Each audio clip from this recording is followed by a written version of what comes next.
Notre présence sur ce CIMI 2016, oui, c'est une belle occasion pour finalement donner à voir la Seine-Saint-Denis telle qu'elle est vraiment. Depuis des années, nous sommes un certain nombre à dire dans le Grand Paris, dans l'Île-de-France, c'est ici que ça se passe.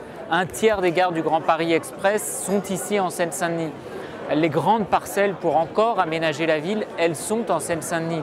La jeunesse du territoire, elle est en Seine-Saint-Denis.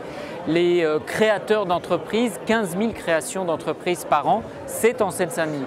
Et donc à cette occasion, eh bien, on veut montrer toutes les opportunités pour les investisseurs, pour les promoteurs immobiliers, pour tous ceux, acteurs publics, acteurs privés, qui ont des projets et qui cherchent finalement le meilleur territoire pour eh bien, que ces projets se développent, se déploient. Et vraiment, je suis convaincu qu'il y a peu de territoires qui présentent autant d'opportunités. Je dis à tous ceux qui auraient encore des doutes, qui auraient encore des interrogations, des hésitations, venez parce que si vous ne venez pas maintenant, finalement, c'est que vous êtes has-been. Et donc, il faut faire comme tous ceux qui nous ont déjà rejoints, eh bien, investir ici, se développer ici, parce que l'avenir se construit en Seine-Saint-Denis.